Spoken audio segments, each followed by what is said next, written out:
Hello everyone, I'm Andrea Digital Tech, and since I bought the S24 Plus, I've had a lot of fun taking various types of photos and testing the amazing cameras on this fantastic device.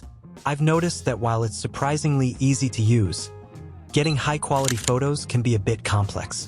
To fully harness the potential of the cameras and get better images, you need to make a few adjustments and settings in the system. So, in this video, I want to show you the most important features to make your cameras functional right from the start. For the S24 Plus and Compact series, we have 3 cameras: a 50-megapixel wide-angle, a 10-megapixel telephoto, and a 12-megapixel ultra-wide-angle camera, plus a 12-megapixel selfie camera. Among these, the most powerful is definitely the rear wide-angle camera, which, with its 50-megapixel sensor, captures more details, producing better photos. The other cameras are useful in specific situations, like when you want to zoom in or extend the frame with the ultra-wide-angle, but keep in mind that there will be a loss of quality. This happens because for zooms from 3x to 30x, the camera works digitally with the help of artificial intelligence, resulting in a loss of quality. Therefore, for wide-angle shots, which is the primary camera, I recommend using the 3:4 format in the main settings of the camera app to fully utilize the sensor. Other formats are crops of the sensor, resulting in a loss of information and quality. Additionally, I recommend setting the resolution to the maximum 50 megapixels to take full advantage of the sensor's potential, which also allows for up to 5x zoom.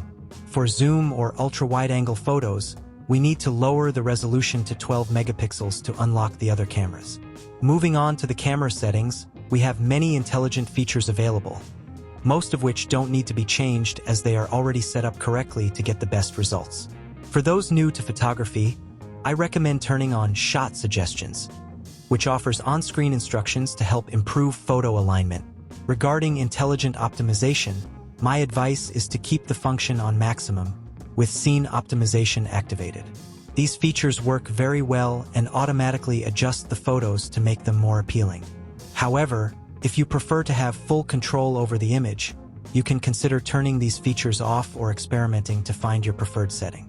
Continuing with the settings, I suggest keeping the watermark off, as it is just a signature on the photo that, if not of interest, only clutters the image. As for advanced photo options, you can choose to enable high efficiency if you want to save your photos in a space-saving format, keeping in mind that some apps or websites may not support it. I recommend enabling this feature primarily for the Ultra series, which with its 200 megapixel photos creates enormous files. For the photo format mode, if you want to shoot professionally and have full control over the image, you can choose to activate the RAW format. However, I recommend this function only if you know how to use it, otherwise you'll end up with a large, unfinished photo. Moving on, as the final setting, I suggest turning on the grid mode to have more guidance in composing the photo, allowing you to best utilize the rule of thirds. For those who want more control over the camera's functions for semi-professional use, the Pro icon is found under the More function. This allows access to all the functionalities professional photographers use, such as ISO management and shutter speed, useful in situations where different effects or lighting are desired in photos. Next to it, there is the option to install the Expert RAW application, which allows you to take photos in RAW format and have maximum control over the photo in post-production. These are professional features that, with the right skills, allow you to have fun and achieve great results with the new Samsung S24 series phones. That's all for this video.